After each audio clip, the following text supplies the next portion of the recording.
So the next reaction is called as Williamson's synthesis of the ether. This is very important from this ether. This will be asked for 2 marks in theory examination every year. Okay, so in this reaction, let us first study the general reaction.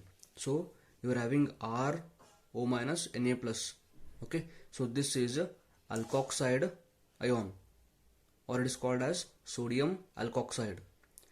This sodium alkoxide is going to react with alkyl halide, that is Rx. It can be RCl or RBr.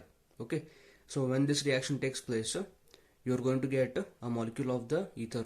So this reaction between the sodium alkoxide and the alkyl halide is SN reaction, that is nucleophilic substitution reaction. So what happens here is this R is nothing but carbon. So this carbon is going to be carrying delta positive charge. Halogen will be carrying delta negative charge. Because it is more electronegative, this will be less electronegative. Then oxygen is having lone pair of electron. It is going to attack on the electrophilic carbon, and halogen will be completely eliminated from the reaction. So there will be formation of the bond between the oxygen and the R. Therefore ROR, that is nothing but ether, will be formed in the reaction. So this was the general reaction. Now let us take some examples. So here you are having CCS3 tries O minus Na plus. So this is a tertiary butoxide ion. Okay, now this is having O minus and Na plus CS3Br. Now in this CS3Br, bromine is having more electronegative value, therefore it is carrying a negative charge. Carbon is having less electronegative value, it is carrying slight positive charge. On the other side, you are having oxygen and it is having lone pair of electrons. This lone pair of electron is going to attack on the electrophilic carbon, and Br along with both electrons will be eliminated from the reaction mixture. Therefore there will be formation of the bond between the oxygen and this CS3, as I have written here. So there will be formation of the ether. Next reaction, this reaction is a different reaction because there is not formation of the ether here. Instead there is formation of the alkene. Why this is formed? Because here I have taken alkoxide ion. This is sodium alkoxide, that is nothing but RONA.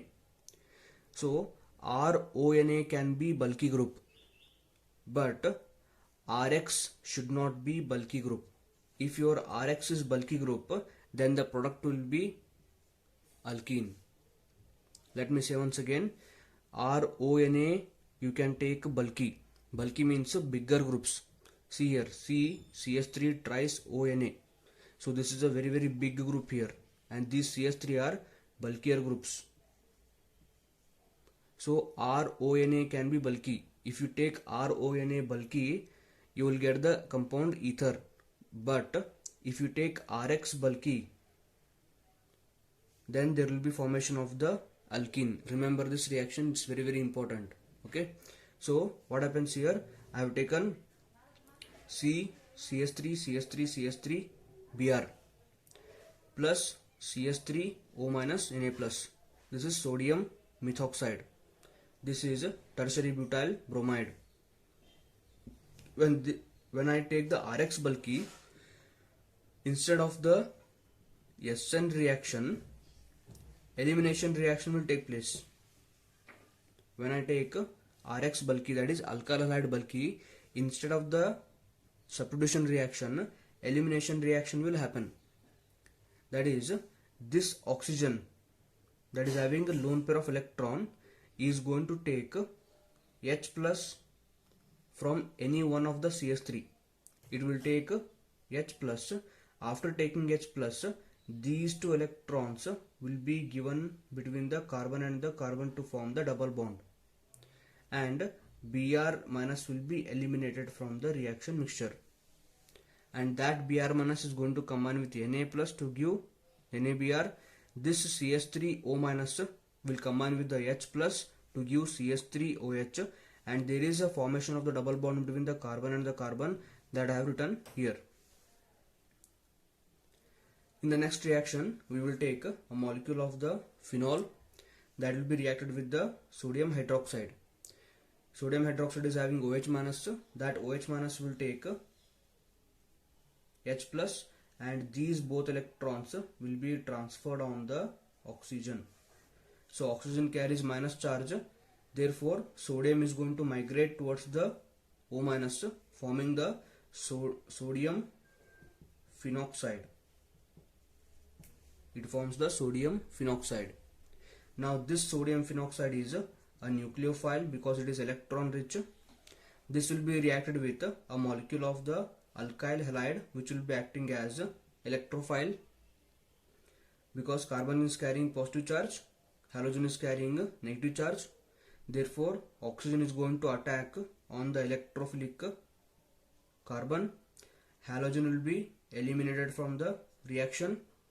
Therefore there is a formation of the bond between the oxygen and the R that I have written here, and elimination of the NaX. So this is how you form the ethers in the Williamson's synthesis. Remember one point: if you take alkyl halide bulky, then the alkene is formed, not the ether.